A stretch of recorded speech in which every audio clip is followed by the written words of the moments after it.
They held the retreat at Aspen Ridge, which wasn't really an aspen and had no ridge. It was one of those corporate lodges built to look rustic while costing more per night than most people made in a week. Exposed beams, stone fireplaces, floor-to-ceiling windows overlooking a forest that probably had a groundskeeper. I'd been with the company for 23 years. My son had been there for 6. The retreat was mandatory. They called it a strategic alignment summit, which meant we'd spend 3 days in trust exercises and team building while pretending we weren't all thinking about the layoffs scheduled for next quarter. I rode up in my own car. My son rode with his wife in theirs. We didn't speak in the parking lot. The main conference room had those windows, the kind that made you feel exposed even when you were inside. Glass walls facing the lobby, glass walls facing the mountain. Nowhere to hide, which I suppose was the point. They'd arranged the chairs in a circle. 32 people, I counted. I always count. My boss, Richard, stood in the center like a motivational speaker about to sell us on our own lives. He wore a sweater that probably cost more than my first car. Cashmere, maybe. The kind of thing you dry clean, even though it never gets dirty. This retreat, he said, is about transparency. I wrote that down. Transparency. 9:47 a.m. We're going to have some difficult conversations, but difficult conversations are how we grow. My son sat 3 chairs to my left. His wife, Jessica, sat beside him.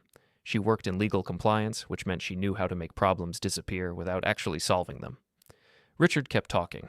Something about core values, something about legacy. I stopped listening to the words and started watching the reactions. People nodded when Richard paused. They smiled when he smiled. Corporate choreography. I'd seen it 1,000 times. Then Richard looked at me. "Let's talk about the transition," he said. The room got quiet in that specific way. Rooms get quiet when everyone knows something you don't. "We've been reorganizing the client relations division," Richard continued. "Some roles are evolving, some are being redefined." I kept my pen moving. Client relations, reorganizing, redefined. 9:51 a.m.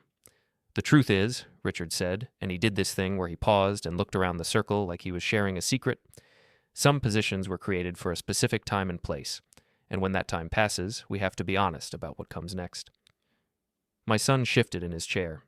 "I think we all understand," Richard said, looking directly at me now, "that the senior advisor role was always meant to be transitional." I didn't understand that.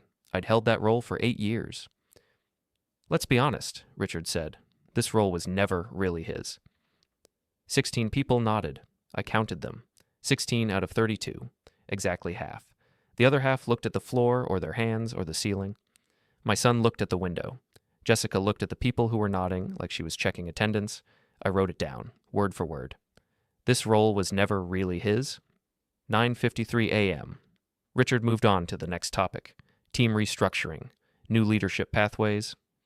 The usual corporate poetry. I kept taking notes. During the break, people avoided me. Not obviously, just the way people avoid someone when they've decided you're already gone. They got coffee. They checked their phones even though we weren't supposed to have them during sessions. They talked in clusters of 3 or 4, and when I walked past, the conversations didn't stop exactly, but they changed, shifted, became about nothing. My son walked past me in the hallway. We made eye contact for maybe half a second. He looked away first. Jessica stayed in the conference room, talking to Richard. I watched them through the glass. She was smiling. He was smiling. They both had excellent teeth. I went to my room and opened my laptop. The retreat handbook was in my email. I'd received it 3 months ago when they first announced the summit. I'd saved it, because I save everything. Habit from the early days when people still used filing cabinets and carbon paper. I opened the saved version. Then I opened the version they'd handed out this morning. Page 7. Section on role transitions. The old version said, "Leadership transitions will be handled through collaborative dialogue and mutual agreement." The new version said, "Leadership transitions will be determined by organizational need and strategic alignment." Same section, different words. I checked the metadata. The original document was dated August 14th. The new version was dated 2 days ago. I created a folder on my desktop, named it Timeline Original. Then I went back downstairs for the afternoon session. Richard started with a trust exercise. We had to stand in pairs and fall backward, letting our partner catch us. Team building through minor physical risk. Classic. I got paired with someone from accounting. Young guy, nervous. He caught me fine. When it was my turn to catch him, I did. My son got paired with Jessica. They'd probably arranged that ahead of time. The exercise ended. Richard had us sit back down. "Now," he said, "we're going to talk about accountability." He meant blame. He always meant blame when he said accountability. "In any organization," Richard continued, "there are people who build and people who maintain. Both are important. But at a certain point, maintaining isn't enough." I wrote that down too. Maintaining isn't enough. 2:34 p.m. "We need builders now," Richard said. "People who can take what we have and make it something bigger, better, more aligned with where the industry is going." My son was a builder, apparently. He'd been telling me that for 6 years. Every family dinner, every holiday, every phone call that lasted longer than 5 minutes. "Some of you," Richard said, looking at me again, "have given decades to this company, and we're grateful, truly. But gratitude doesn't mean permanence." Jessica nodded. So did my son. I stopped writing and just listened. "What it means," Richard said, "is that we honor the past by building a better future, even if that means making hard decisions." The session ended at 4. Dinner was at 6. I had 2 hours. I went back to my room and started going through my files. Every performance review, every client letter, every email where Richard had called me invaluable, essential, the backbone of the division. I organized them by date, then by topic, then by contradiction. March 2019. Richard tells the board I'm irreplaceable. November 2023. Richard tells the retreat I was always transitional. I made a spreadsheet. By the time I went down to dinner, I had 47 documented inconsistencies. The dining room had that same glass wall aesthetic. Exposed, visible, nowhere to hide. I sat at a table near the window, alone. People walked past with their plates and chose other tables. Not rudely, just deliberately. My son sat with Jessica and 3 other people from the executive wing. I watched them through the crowd. Jessica said something. Everyone laughed. My son looked relaxed in a way he never looked at home. I ate my salmon and took mental notes. Richard came over halfway through the meal, stood next to my table with his wine glass. "How are you holding up?" he asked. "Fine," I said. "I know today was difficult," he said, "but I think it's important we're all honest with each other, don't you?" "Absolutely," I said. He waited for me to say something else. When I didn't, he smiled and walked away. Jessica watched the whole exchange from her table. She wasn't eating, just watching. I finished my dinner and went back upstairs. At 11 p.m., I was still awake, still working. I'd cross-referenced every meeting minute from the past 3 years, every memo, every strategic planning document. The pattern was clear. 6 months ago, they'd started phasing me out. Small things at first.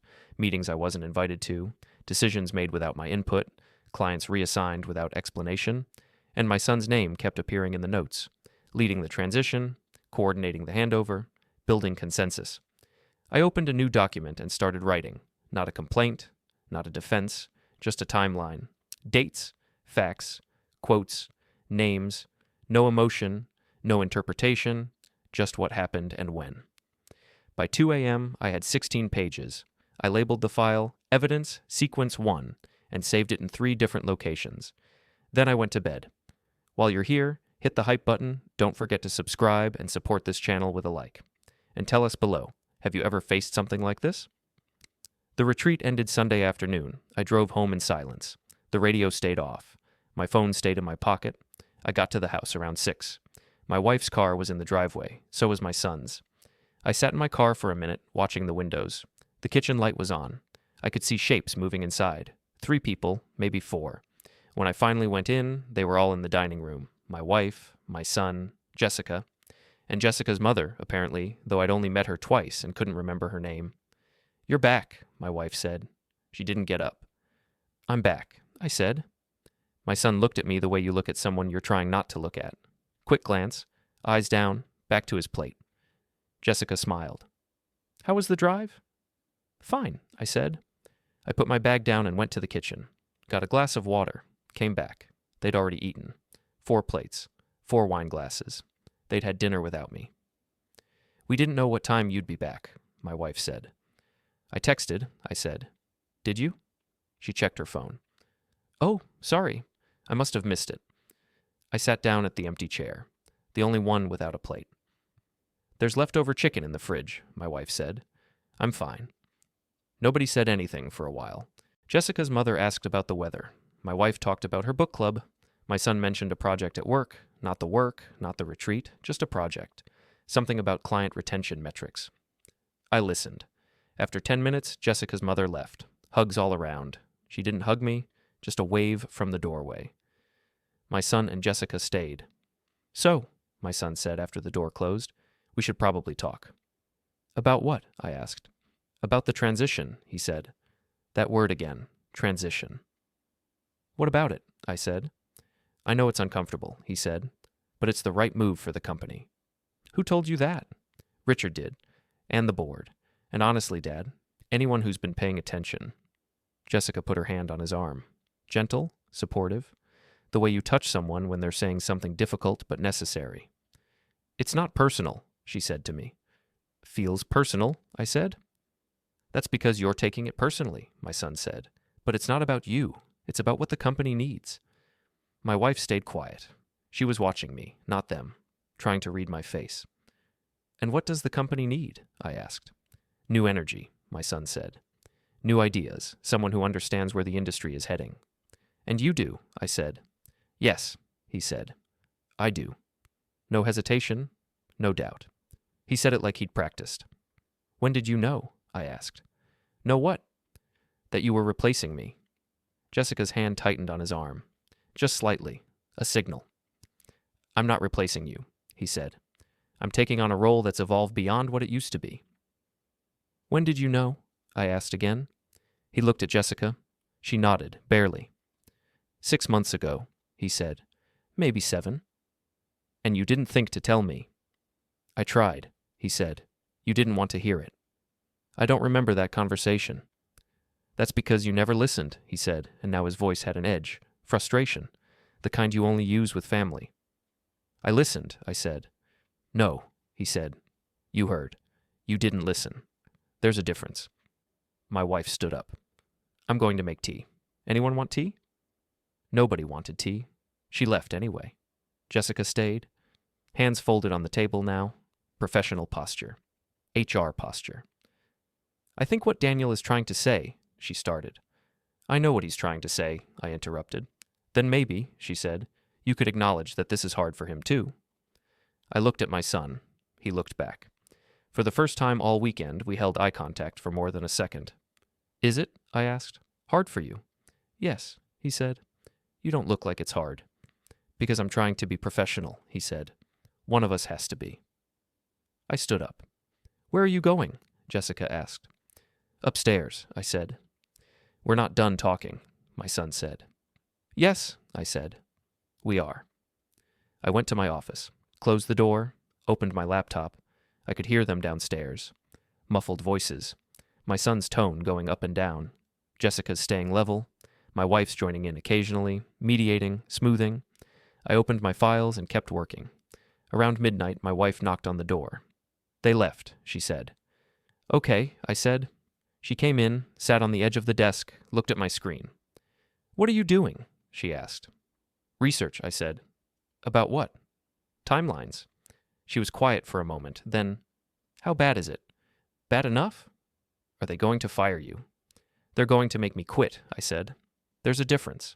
She nodded. She understood. She'd worked in corporate environments before she retired. She knew how these things went. "What are you going to do?" she asked. "I don't know yet," I said. "Are you going to let them?" I looked at her. Really looked. "No," I said. She smiled. Not a happy smile. The kind of smile you make when someone finally says what you've been waiting to hear. "Good," she said. Then, I kept things too. "What things?" "Emails, calendars. That contract you signed when they promoted you 8 years ago. The one that said your role was permanent pending performance review." I hadn't thought about that contract in years. "Where is it?" I asked. "Safe deposit box," she said. "Along with every performance review you've ever gotten. All excellent, by the way." "Why did you keep them?" "Because I don't trust people who smile too much," she said. "And Richard has great teeth." I almost laughed. "Can you get them?" I asked. "Tomorrow," she said. "First thing." She left. I went back to work. By 3 a.m., I'd mapped out the entire sequence. Every meeting, every email, every decision point where my son had been included and I'd been excluded. The pattern wasn't just clear, it was choreographed. This wasn't a demotion. It wasn't even a layoff. It was an extraction. Surgical, deliberate, planned months in advance. And my son had known the whole time. I opened a new document and started writing names.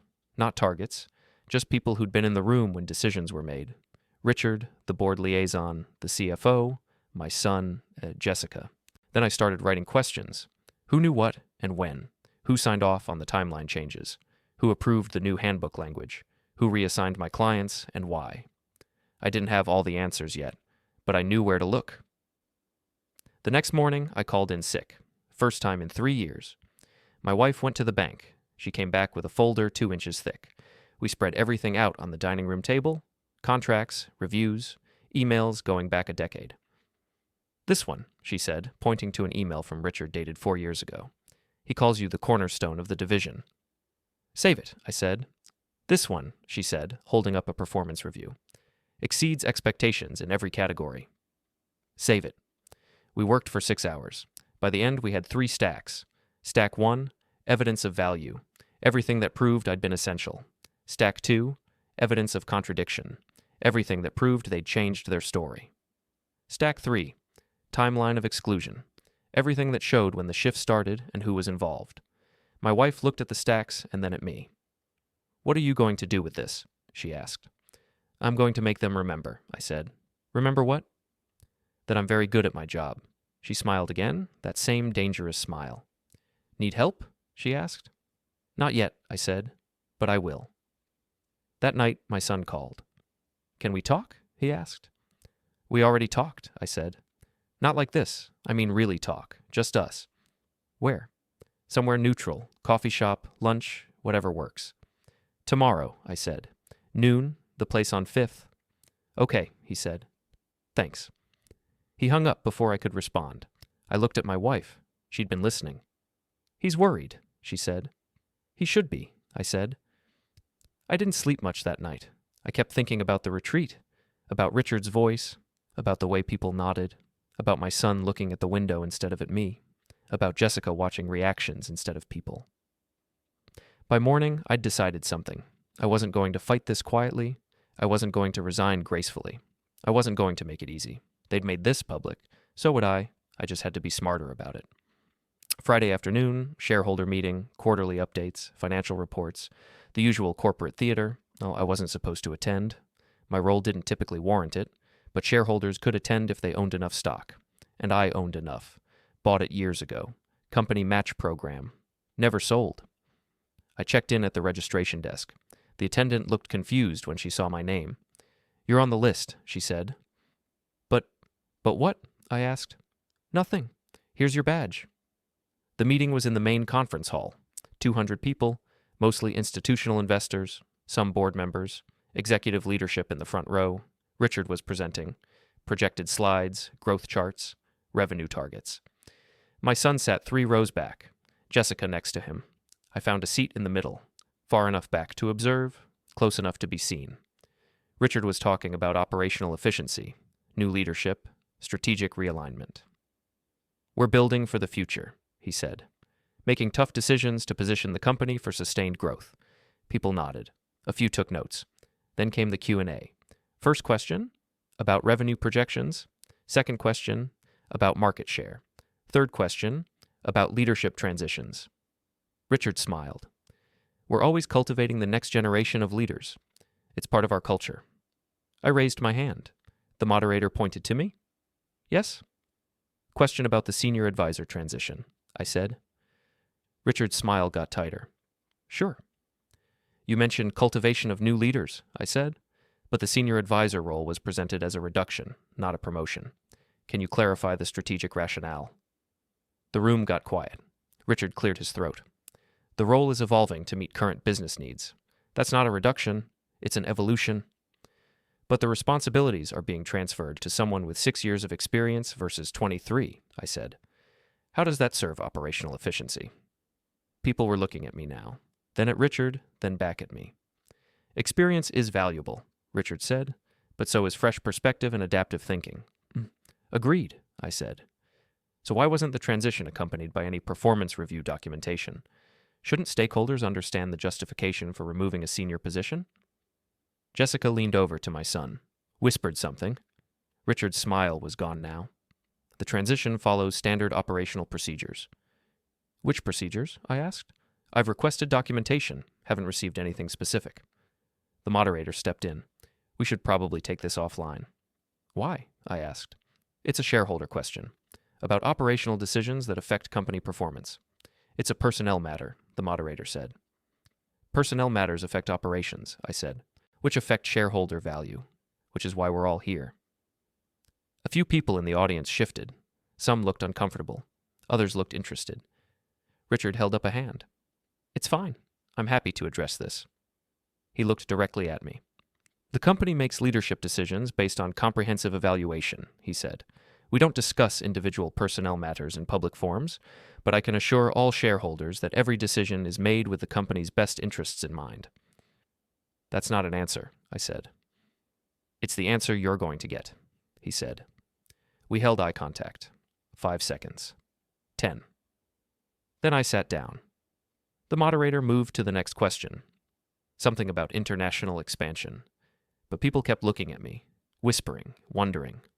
After the meeting, my son found me in the hallway. What the hell was that? He asked. A question, I said. That wasn't a question. That was an ambush. I asked about the transition, I said.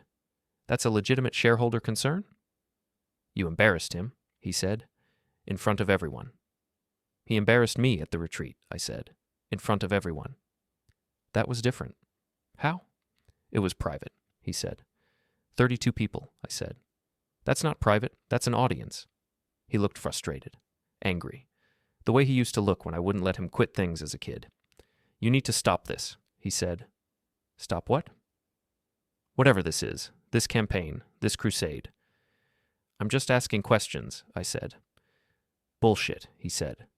You're trying to sabotage me. I'm trying to understand why I'm being replaced, I said.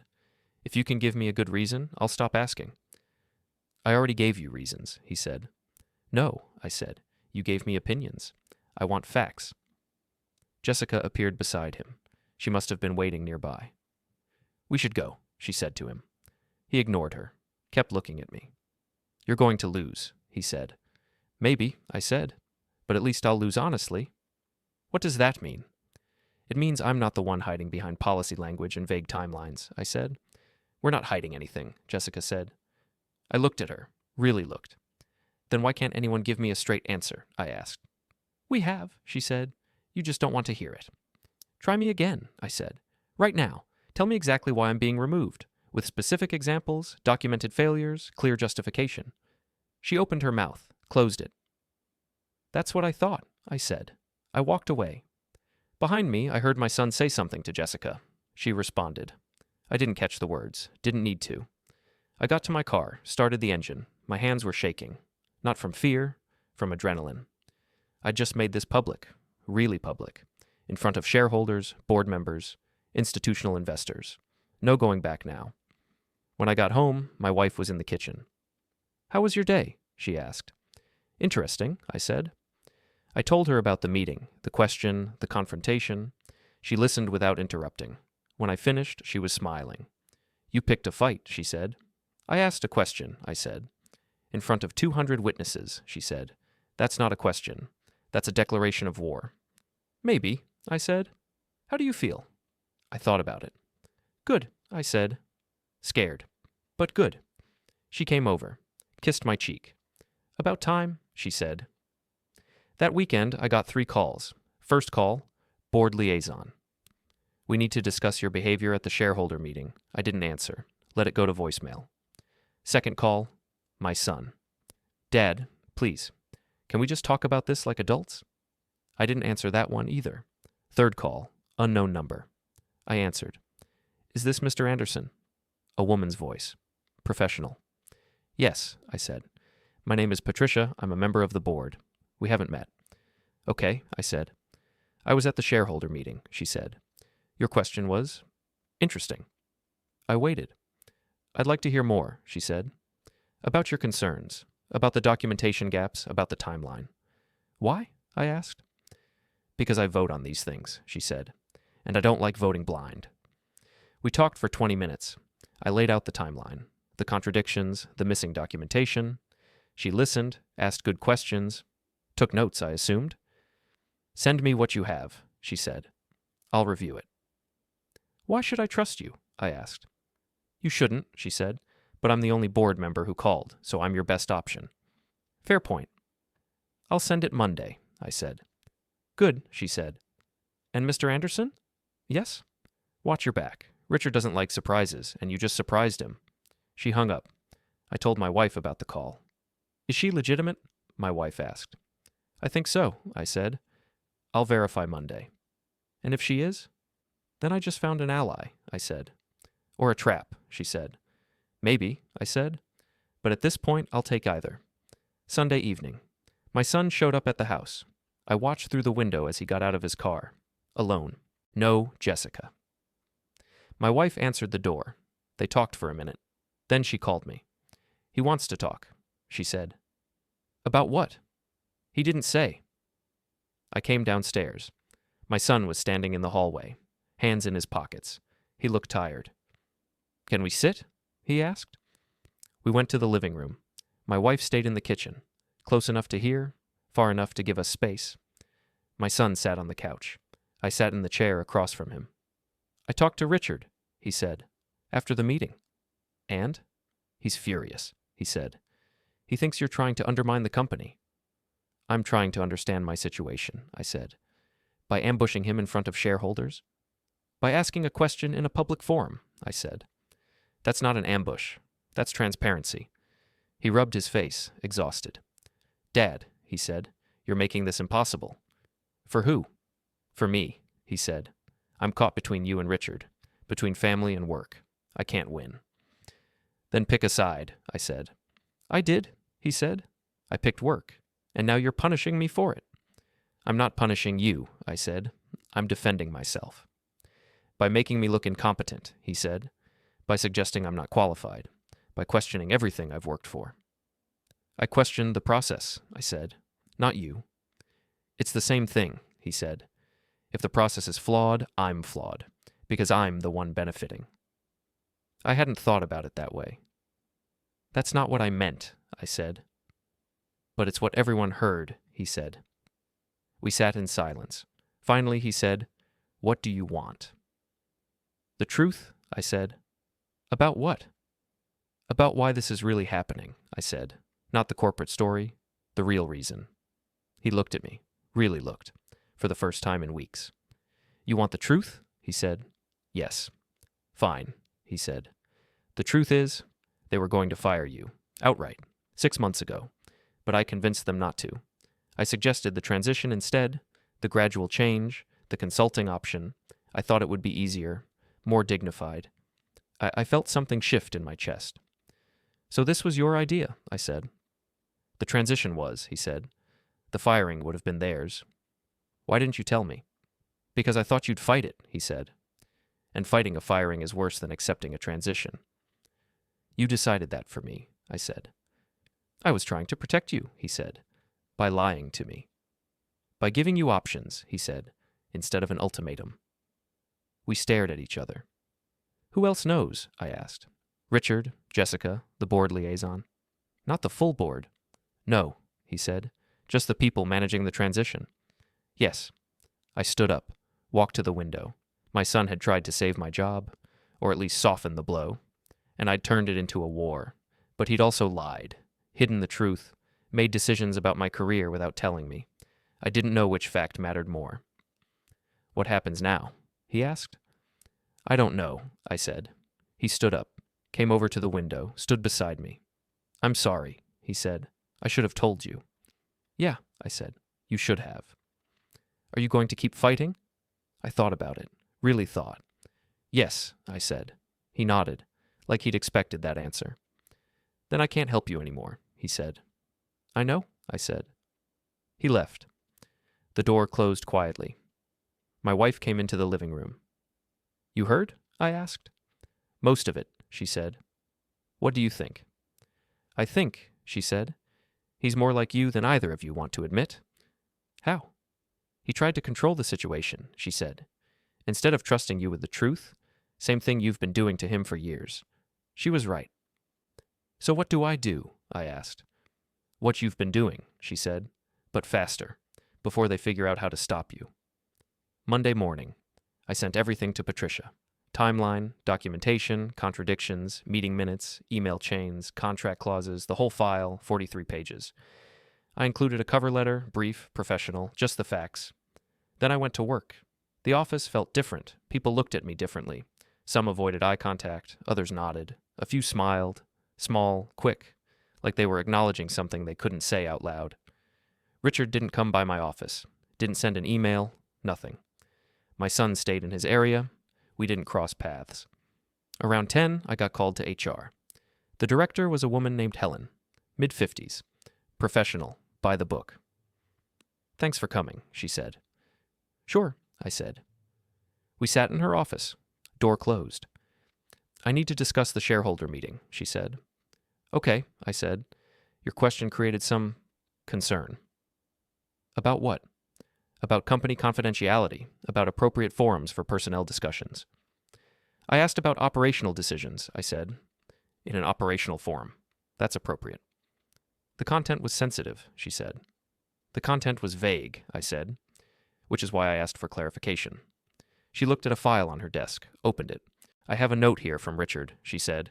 He believes you're acting in bad faith, creating disruption, damaging workplace relationships. Did he put that in writing? I asked.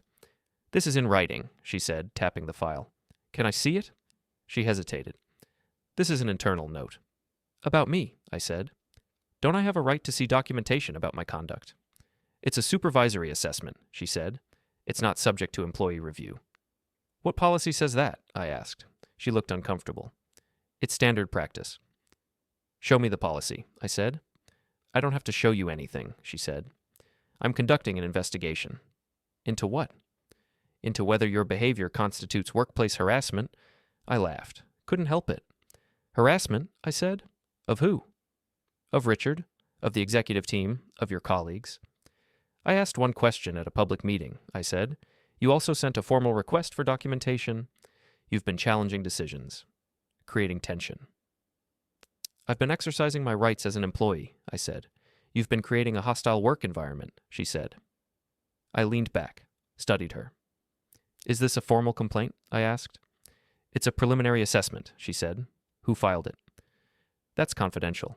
When was it filed? Last Friday, after the shareholder meeting. Of course. What's the next step? I asked. I'll complete my assessment, interview relevant parties, make a determination. And if you determine I'm guilty of harassment, that would be grounds for disciplinary action, up to and including termination. There it was, the real play.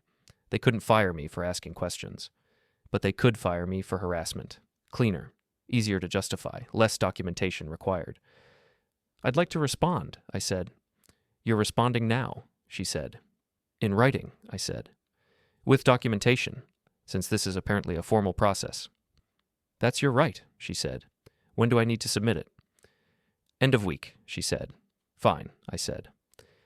I left, went straight to my office, closed the door, pulled up every company policy on workplace conduct, on harassment, on employee rights, started building my defense. I had 3 days, 72 hours to document that I hadn't harassed anyone, that I'd followed every policy, that I'd been the one wronged, not the aggressor. I worked through lunch, through breaks, through normal quitting time. Around 7, someone knocked on my door. Jessica. Can I come in? She asked. Sure, I said. She closed the door. Sat down. I heard about HR, she said. Word travels fast, I said. I wanted to warn you, she said. About what? They're building a case, she said. Richard, Helen, maybe others. I figured, I said. It's not going to be fair, she said. I know. Then why are you still fighting? Because if I stop now, I said, they win, completely, and I lose everything, job, reputation, severance, everything. She nodded, like she understood. What if I could help? She said. I looked at her, suspicious. Why would you help me? Because, she said, I'm starting to realize this isn't about Daniel stepping up. It's about Richard covering something up. Like what? I don't know yet, she said. But the timeline doesn't make sense. The urgency doesn't make sense. and the harassment complaint definitely doesn't make sense. You think it's fabricated? I think it's convenient, she said. We sat in silence for a moment. What do you want from me? I asked. Nothing, she said. I just thought you should know there are questions, even on their side. Who's asking them? Me, she said, and maybe Patricia. You know Patricia? She's on the board, Jessica said, and she's been asking me questions about the transition timeline, about documentation, about process. What did you tell her? The truth, she said, that I don't have good answers. I studied her face, looking for deception, for traps, didn't see any, just exhaustion. Why are you really here? I asked. Because Daniel is miserable, she said. And I think it's because he knows this whole thing is wrong, but he's in too deep to admit it. Then he should pull out, I said. He can't, she said. Not without losing everything, too. So what do you want me to do? I don't know, she said. I just wanted you to know that not everyone is against you. She left.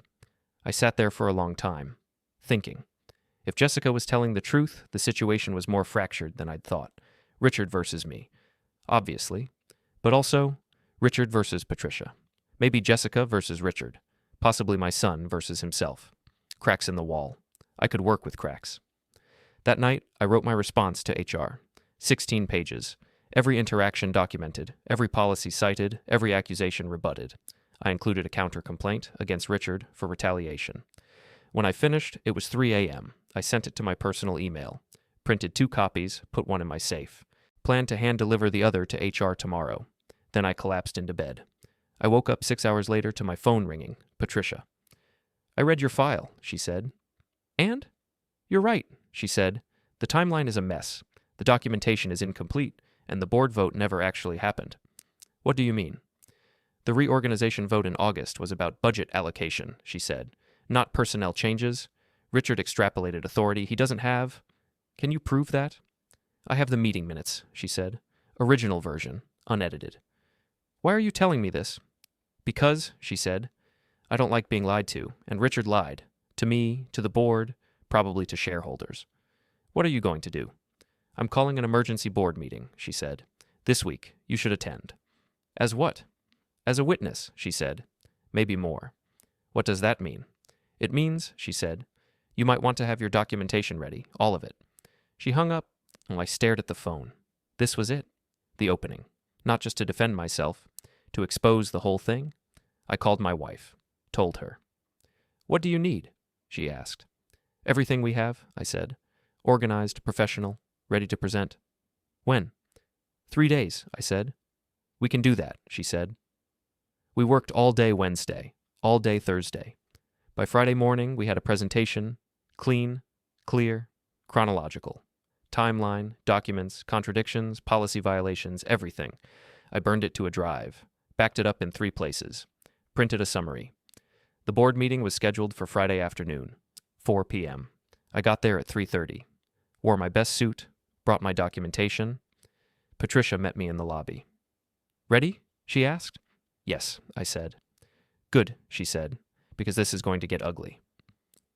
We went upstairs. The boardroom was glass. Of course it was. Everything in this building was glass. 12 people sat around the table, board members, CFO, legal counsel, Richard at the head. My son wasn't there. Neither was Jessica. This was executive level only. Patricia led me in. Richard's face went blank when he saw me. What is this? He asked. This, Patricia said, is due process, something we should have done months ago. She gestured to an empty chair. I sat. Richard looked at the other board members. I wasn't informed we'd have a guest. Because it's not a guest, Patricia said. It's a fact-finding session, and he has facts. The board chair, an older man named Martin, cleared his throat. Patricia called this meeting. She has the floor. Patricia stood, opened her tablet. 3 weeks ago, she said, we were informed that a senior advisor role was being transitioned. It was presented as an operational decision. Routine. Nothing controversial. She looked around the table. But when I reviewed the documentation, I found gaps, timeline inconsistencies, policy violations, and a complete absence of board approval for a senior personnel change. Richard leaned forward. The August reorganization vote covered? The August vote, Patricia interrupted, was about budget reallocation, not personnel. I have the minutes. Would you like me to read them? Richard's jaw tightened. Patricia continued. According to company bylaws, any senior role change requires board notification 30 days in advance. The retreat announcement was 3 days ago. That's a violation. Emergency circumstances allow for accelerated timelines, Richard said. What emergency? Patricia asked. Client satisfaction is up. Revenue is stable. No market crisis. No competitive threat. So what's the emergency? Richard didn't answer. Patricia looked at me. Please present your findings. I stood, pulled out my documentation. I've been with this company 23 years, I said. For the past 8, I've held the senior advisor role. Every performance review in that time has been excellent or exceeds expectations, no complaints, no disciplinary actions, no documented failures. I placed the reviews on the table. 6 months ago, that changed. Not because of my performance, because of a decision made without my knowledge or input. I walked them through the timeline, the excluded meetings, the reassigned clients, the edited handbook, the missing board vote. Richard tried to interrupt twice. Patricia shut him down both times. When I finished, I said, I'm not here to keep my job. I'm here to understand why I lost it, and to make sure everyone in this room understands what actually happened. I sat down. The board members looked at each other, at Richard, at the documentation. Martin, the board chair, spoke. Richard, can you explain the discrepancies? Richard stood, composed, always composed. The transition was handled according to operational policy, he said. We identified a need for new leadership. We created a succession plan. We communicated it appropriately. But you didn't notify the board, Patricia said. We informed the board liaison, Richard said. Who reports to you? Patricia said. Who reports to the board? Richard corrected. Through you, Patricia said. They stared at each other. Martin intervened. Let's focus on facts. Was there board approval for this specific role change? The reorganization approval covered it, Richard said. That's interpretation, Patricia said. Not approval. It's operational discretion, Richard said. No, I said. Everyone looked at me. It's not. I pulled out the employee handbook. Original version. Section 4.7, I read. Senior role transitions require 1. Performance justification. 2. Board notification. 3. Documented transition plan. 4. Employee consultation. None of those happened. They're happening now, Richard said. After the fact, I said. After the public announcement. After the damage. Richard's composure cracked. Just slightly.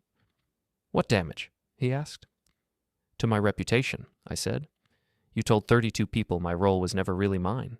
You questioned my value in front of colleagues.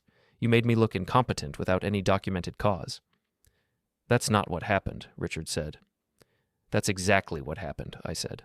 I have witnesses, I have recordings, I have the retreat handbook showing the language changes. Richard looked at the board. He's grandstanding. He's presenting evidence, Patricia said. Martin held up a hand. Enough. Richard, I'm going to ask directly. Did you follow company policy for this transition? Richard hesitated. Fatal mistake. I followed operational procedure, he said. That's not what I asked, Martin said. Policy allows for discretion, Richard said. Not this much, Martin said. The room got very quiet. Martin looked at me. You've been documenting this for weeks. Yes, I said. Why? Because I needed to understand what was happening, I said, and because I knew no one would believe me without proof. You could have come to us earlier, Martin said. With what? I said. Suspicions? Feelings? I needed facts, documentation, evidence that couldn't be dismissed. Martin nodded, looked at Richard. We're going to take a recess, he said.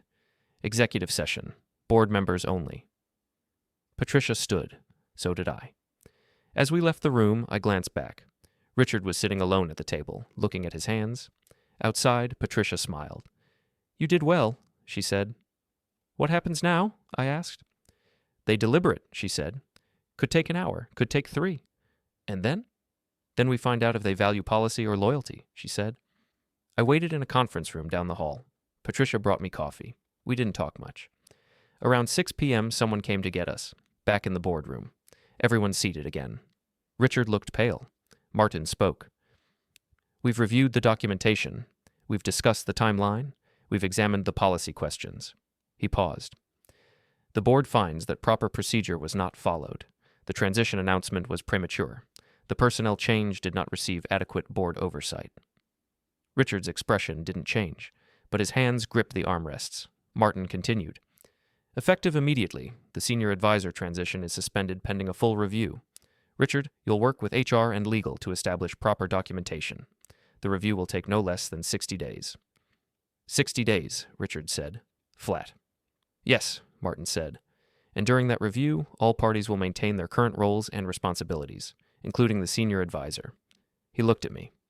You're reinstated, he said. Pending the outcome of the review. I nodded. Didn't trust myself to speak. Additionally, Martin said, we'll be examining the approval process for all recent operational decisions to ensure this doesn't happen again. Richard stood. If that's all... It's not, Martin said. Sit down. Richard sat. The harassment complaint, Martin said. The one filed against the senior advisor. We're dismissing it. Lack of evidence. Appearance of retaliation. Richard's face finally showed emotion. Anger. That was HR's determination, he said. HR reports to you, Patricia said. We're overriding it. You can't... Richard started. We can, Martin said. And we are. The meeting ended shortly after. Board members filed out. Some avoided looking at me. Others nodded. Patricia shook my hand. You won. Did I? I asked. You survived, she said. In this place, that's the same thing. I left the building, got to my car, sat there for 10 minutes. My phone buzzed, text from my wife. How did it go? I called her instead of replying. I'm reinstated, I said. She was quiet for a moment, then, for now. For now, I agreed. What about Richard? Under review, I said, but not out, not yet. So it's not over. No, I said. It's just beginning. I drove home. My wife was waiting at the door. We sat in the kitchen. I told her everything, every detail. When I finished, she said, What happens next? 60-day review, I said. They'll examine everything, my performance, the transition plan, Richard's decisions. And if the review goes against you, then I'm out, I said. Properly this time, with documentation, with process, but still out. And if it goes for you, then Richard is out, I said, or sidelined, or reassigned. Which do you think will happen? I thought about it. I don't know, I said, but I know Richard won't go quietly. I was right. The weekend passed quietly, too quietly. Monday morning, I got to the office early. Wanted to get ahead of whatever was coming. My email was full, mostly routine, but one stood out. From Richard, sent at 6 a.m. Subject, clarification on role responsibilities during review period. I opened it.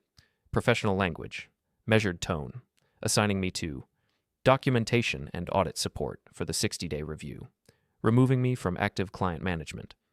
To ensure objectivity, he was sidelining me, keeping me on the roster but making me useless.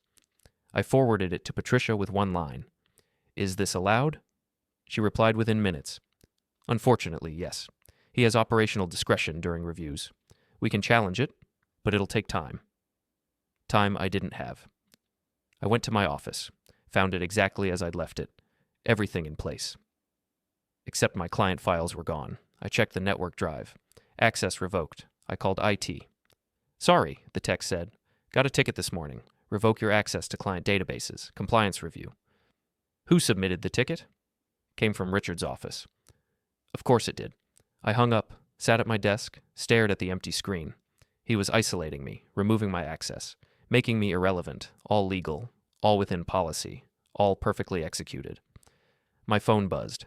Text from my son. Can we talk? I ignored it. Another text. Please. It's important, I replied. Not now. He showed up at my office 10 minutes later. Dad, he said from the doorway. I'm busy, I said. With what? You don't have access to anything. I looked at him. He came in, closed the door. I heard about the board meeting, he said. Everyone heard, I said. I'm sorry, he said. For what? For all of it, he said. For the way this happened. For my part in it. Your part was leading the replacement, I said. I know. So what are you sorry for? Getting caught? He flinched. No, for not being honest. for letting Richard control the narrative, for not standing up when I should have. Little late, I said. I know that too, he said. We sat in silence. Richard is going to fight the review, he finally said. He's already building a counter case. Against what? Against you, against the board decision, against anything that makes him look bad. How do you know? Because I'm still in the meetings, he said. And he's not being subtle. What's he planning? I don't know exactly, my son said. But he's pulling together everything he can find. Old complaints, anything that makes you look ineffective. There won't be much, I said. There doesn't have to be much, he said. He just needs enough to create doubt. I nodded. Made sense. Why are you telling me this? I asked. Because, he said, I think I was wrong about all of it. You think? I know, he said. I was wrong. This whole thing was wrong, and I should have seen it sooner. But you didn't. No, he said. I saw what I wanted to see. A chance to move up, to prove myself. I didn't see what it was costing you. Or what it was costing you, I said. He looked confused. You're stuck now, I said. Richard's protege. His weapon. When he goes down, you go with him. He's not going down, my son said. The board likes him too much. Then I'm going down, I said, and you still lose. He looked at his hands. I don't know how to fix this. Neither do I said. He stood up, turned to leave. Dad, he said from the doorway. For what it's worth, I meant it. I am sorry. Okay, I said. He left. I sat at my empty desk in my useless office and thought about the next 60 days. Richard would build his case. I'd build mine. The board would watch, choose, and whoever lost would be destroyed. Not fired. Destroyed. Reputation, career, future, all of it. I opened a new document, started planning. If this was war, I needed to be ready. The 60-day review period was a performance. Both of us acting, both of us pretending. Richard pretending he was cooperating, me pretending I didn't know he was sabotaging. I spent the first week rebuilding Access. Didn't go through Richard, went through individual department heads, old relationships, people who remembered when I'd helped them. Slow, tedious, but effective. By week 2, I had partial access to client files again. Not official, just favors. People forwarding me documents for reference, including me on email chains by accident. I documented everything, not just my work. Richard's too. Every decision he made during the review period. Every client reassignment, every policy change, building parallel files, his and mine. Around day 20, things escalated. I was in a hallway, late. Most people had gone home, carrying a box of files back to my office. Richard came around the corner. We nearly collided. Working late, he said. Always, I said. We stood there, too close. The hallway felt smaller than it was. This review, he said. You know how it ends? No, I said. I don't. Yes, you do, he said.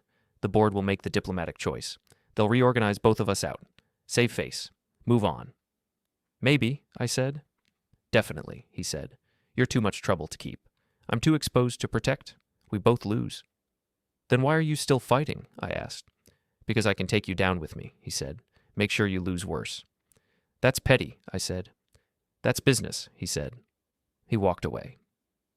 I stood there holding my box, hands shaking, not from fear, from rage. I got to my office, closed the door, threw the box on my desk. Papers scattered. I didn't care. I called my wife. He's going scorched earth, I said. Then so do you, she said. I don't know how. Yes, you do, she said. You've been building the case for a month. Use it. It's not enough, I said. Then make it enough, she said. I hung up, looked at the scattered papers. She was right. I'd been defensive, reactive, waiting for the board to decide. But the board would only see what we showed them, and I'd been showing them defense, justification, proof I wasn't guilty. I needed to show them offense, proof Richard was. I opened my files, started compiling. Every decision Richard made that violated policy, every timeline he'd manipulated, every lie he'd told. Not about me, about everything, budget irregularities, client conflicts, expense reports, small things, but documented, provable. By midnight, I had 27 examples. By 2 a.m., I had 40. By dawn, I had a report, 60 pages, annotated, cross-referenced. I labeled it. Operational irregularities, executive level. Sent it to Patricia. She called an hour later. "Are you sure about this?" she asked. "Yes," I said. "This isn't just about your job anymore," she said. "This is about his." "I know," I said. "Once you do this, there's no going back." "I'm already past that point," I said. She was quiet for a moment. "Okay," she said. "I'll distribute it to the board, but you need to understand something." "What?" "If this doesn't work," she said, "if the board sides with Richard, you're done. Not just at this company, anywhere. No one will hire someone who went to war with their executive team." "I understand," I said. "Do you?" "Yes," I said. "I'd rather be unhireable than complicit." She laughed, bitter. "You sound like me 20 years ago." "What happened 20 years ago?" "I went to war too," she said. "Different company, different fight, same result." "Which was?" "I won," she said. "But I lost everything else. Friends, colleagues, my reputation. It took years to rebuild." "Do you regret it?" I asked. "No," she said, "but I think about it. A lot." She hung up. I went home, slept for 4 hours, came back. The office felt different. People were looking at me, whispering. Word had spread. The board had the report. Around 10, I got summoned to Martin's office. Not the boardroom, his personal office. He was alone, standing by the window. "Sit," he said. I sat. He didn't turn around, just looked out at the city. "I've been on this board 12 years, he said. "I've seen a lot of corporate politics, a lot of backstabbing, a lot of ambition disguised as strategy." He turned to face me. "But I've never seen someone document it this thoroughly." "I'm detail-oriented," I said. "You're obsessive," he said. "There's a difference." I didn't argue. He sat down, opened his laptop, pulled up my report. "Some of this is damning," he said. "The expense irregularities, the client conflict misrepresentations, the timeline manipulations. All documented," I said. "Yes," he said, "which makes it worse. For everyone." "I'm sorry if it's inconvenient," I said. "Don't be cute," he said. "You're not sorry. You're strategic." He closed the laptop. "The board meets tomorrow," he said. "Final review, final decision. About you, about Richard, about this whole mess." "What should I expect?" I asked. "Honestly," he said, "I don't know. Half the board wants to fire both of you. Clean slate, move on. The other half wants answers. Which half wins?" "Depends on the presentation," he said. "Whose presentation?" "Yours," he said. "You started this. You finish it." I left his office, went to mine, started preparing. Not a defense, an offense, timeline, evidence, conclusions, everything I'd found, everything I'd documented, everything that proved this wasn't about me versus Richard. It was about transparency versus manipulation. I worked until evening, refined, edited, practiced. Around 7, Jessica showed up. I hadn't seen her in weeks, since before the board meeting. "Can I come in?" she asked. "Sure," I said. She sat down, looked exhausted. "Daniel's a mess," she said. "I know," I said. "He thinks this is his fault." "Part of it is," I said. "I know," she said. "But he's trying to fix it. He went to Richard, told him to stop the counter-investigation, to accept the review results, to let it go. And?" "Richard laughed at him," she said. "Called him naive, said this is how real business works." "Richard's not wrong," I said. "But he's not right either," she said. I nodded. She looked at me, really looked. "I underestimated you," she said. "Everyone does," I said. "No," she said. "I thought you were just a stubborn old man clinging to power, but you're not. You're someone who refuses to be erased." "That sounds like the same thing," I said. "It's not," she said. "One is about ego, the other is about dignity." We sat in silence. "What happens tomorrow?" she asked. "I present," I said. "They decide. Someone loses." "And if it's you?" "Then I'm out," I said. "But I'll be out honestly, on record, with proof." "That matters to you," she said. "More than the job," I said. She stood up, turned to leave, stopped. "For what it's worth," she said, "I think you're right. About all of it." "Tell Daniel that," I said. "I will," she said. She left. I finished my presentation around midnight. 30 slides. Clean, professional, devastating. Went home, didn't sleep much. The next morning, I put on my best suit, brought my documentation, arrived early. The boardroom was full. all 12 members. Richard at one end, me at the other. Martin called the meeting to order. "We're here for the final review," he said. "We'll hear from both parties. Then we'll vote." He looked at Richard. "You first." Richard stood, calm, confident, like always. He presented for 20 minutes. Operational efficiency, strategic growth, market positioning. He admitted there were procedural oversights. Learning opportunities, he called them. But he framed the transition as necessary, inevitable. The right call made imperfectly. When he finished, the board had questions. Patricia asked about the timeline gaps. Richard explained them as coordination challenges. Another board member asked about the missing documentation. Richard blamed administrative delays, smooth, rehearsed, almost convincing. Then it was my turn. I stood, opened my laptop. "I'm not here to defend my job," I said. "I'm here to explain what happened and why it matters." I walked them through the timeline, real timeline, not the edited one, showed them the document changes, the meeting minutes, the policy violations. Then I showed them Richard's patterns, the other irregularities, the other manipulations, not accusations, evidence. By the time I finished, the room was silent. Martin spoke first. "This is extensive." "It's factual," I said. Patricia asked, "Why didn't you bring this forward sooner?"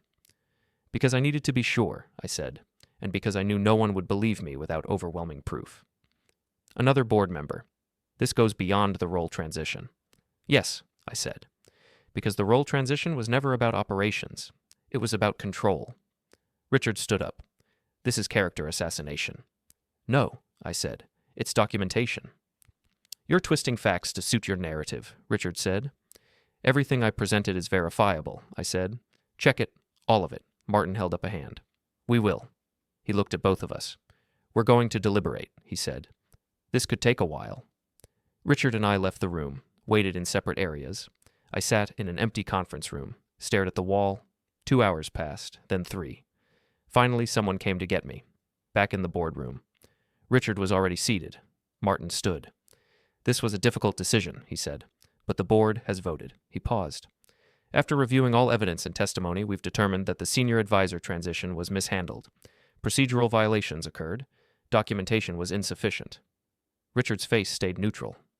"However," Martin continued, "we've also determined that the role transition itself was strategically sound.